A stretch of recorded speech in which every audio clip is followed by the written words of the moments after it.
Bonjour et j'espère que vous allez très bien. Bienvenue dans ma chaîne Français avec Zineb. Dans cette nouvelle leçon, nous allons voir des signes qui changent la prononciation de mots en français. Alors, on a déjà vu dans la dernière leçon les voyelles composées et les voyelles nasales. Si vous n'avez pas toujours vu la dernière leçon, je vais la laisser dans la barre d'infos. أهلا وسهلا، أتمنى أن تكونوا بألف خير. مرحبا بكم في درس جديد من دروس تعلم اللغة الفرنسية. درس اليوم هو العلامات في اللغة الفرنسية. هناك 5 علامات تغير من نطق الكلمة. لا تنسوا الضغط على زر الاشتراك أو صابوني، الزر الأحمر، وأيضا الضغط على زر الجرس من أجل أن يصلكم كل جديد أقوم بتنزيله. كل درس جديد أقوم بتنزيله. وأيضا إذا استفدتم من هذا الدرس وأعجبكم الضغط على زر لايك وأن تشاركوه مع أصدقائكم من أجل أن تعم الفائدة وأيضا لتشجيعي على تقديم المزيد. Donc première chose, on va voir les accents. Les accents. Il y a 3 accents dans la langue française. هناك 3 علامات في اللغة الفرنسية. Accent aigu, accent aigu, accent grave, accent grave, accent circonflexe, accent circonflexe. لنعيد القراءة.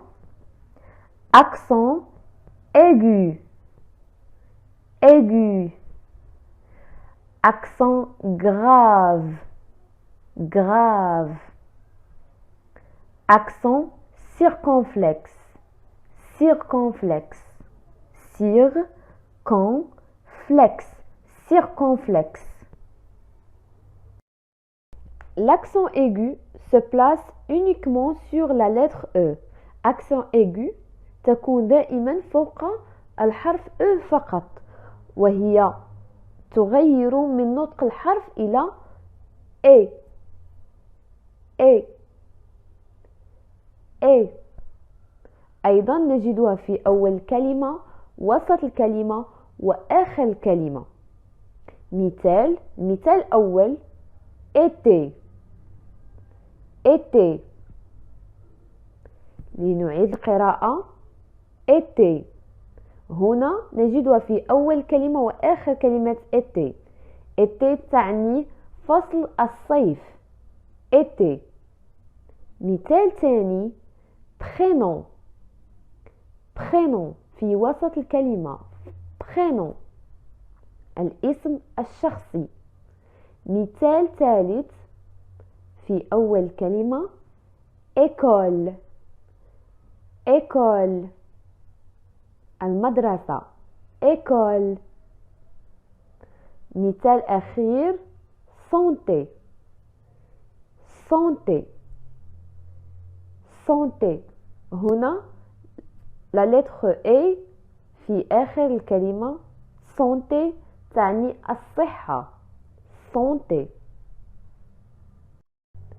On place l'accent grave au-dessus des lettres A, E et U. إذن نقوم بإضافة accent grave إلى الحروف الصوتية A, E et U. بالنسبة ل E إذا أضفنا accent grave فنجد A مع accent grave في وسط الكلمة فقط، على غرار accent aigu التي نجدها في أول كلمة، وسط الكلمة، وآخر كلمة. بالنسبة لهذه الحالة accent grave نجدها في وسط الكلمة فقط. مثال fier. fier. fier تعني فخور. إذا أردنا أن نضيفها في كلمة je suis fier de toi. je suis fier de toi. أنا فخور بك. أنا فخور بك. أو مثلا très كلمة près أيضا A في وسط الكلمة. الآن لنرى الحالة التي نضيف لها أكسون غراف إلى الحرف A. مثال لا، لا، وهي تعني عن المكان، لا، هنا، لا. أيضا A إذا أضفنا A بدون أكسون فهي le verbe avoir، فعل يملك مصرف في troisième personne singulier A. لكن إذا أضفنا accent grave فهي تعني A préposition A، فهي تدل، هي حرف جر. مثال نقول je vais à Paris، je vais à Paris. سأذهب إلى باريس، je vais à Paris.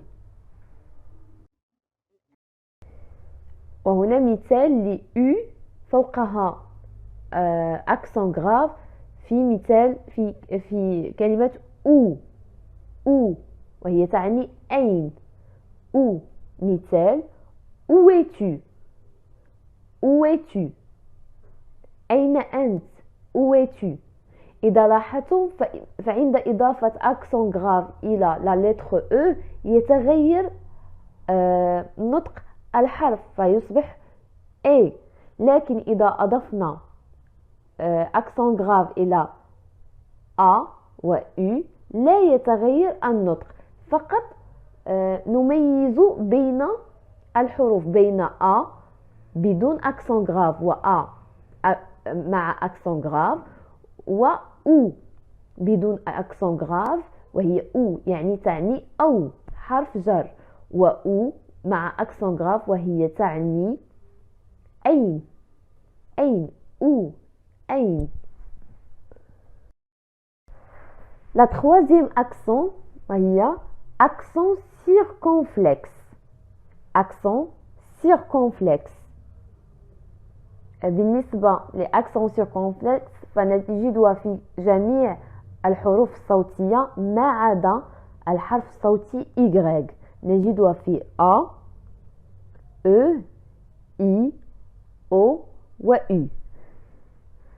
هنا لنرى بعض الكلمات التي نجد فيها accent circonflexe. âge، âge، âge وهو العمر، âge.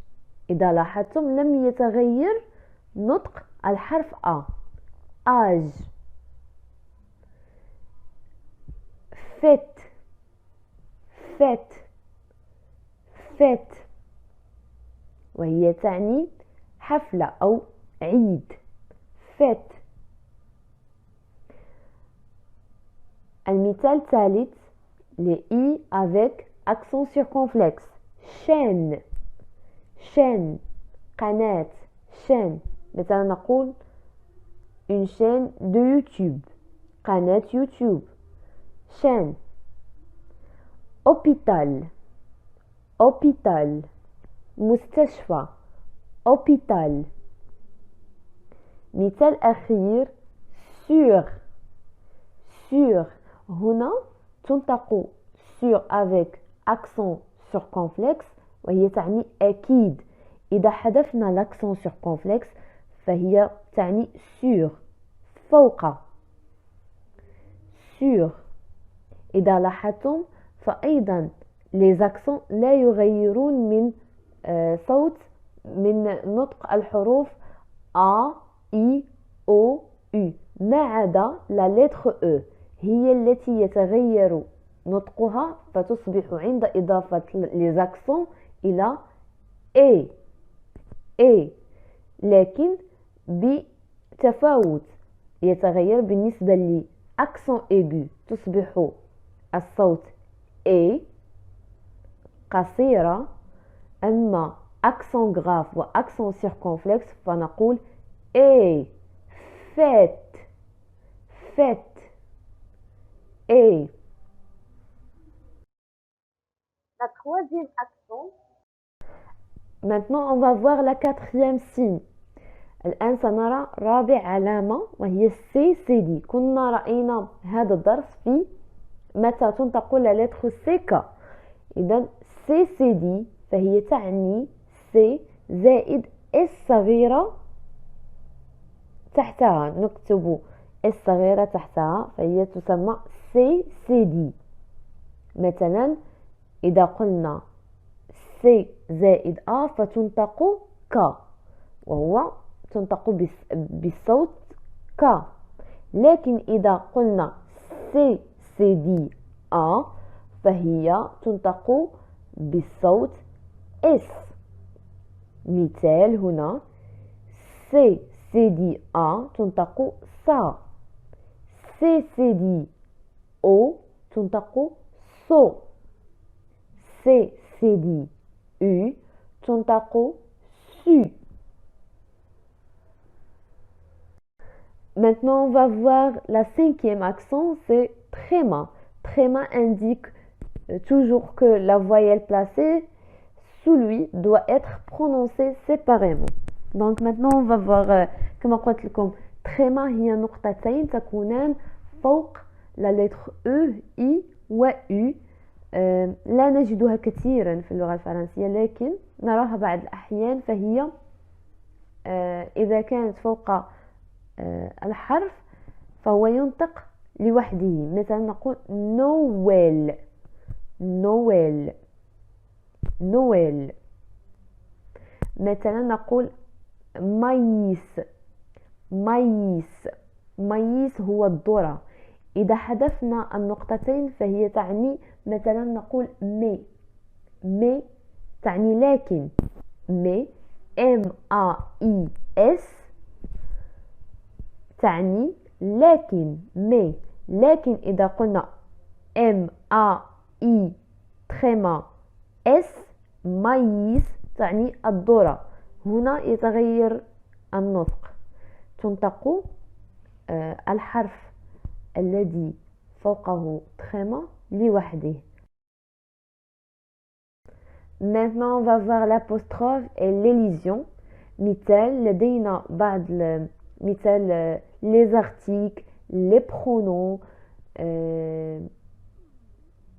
personnels. Voilà.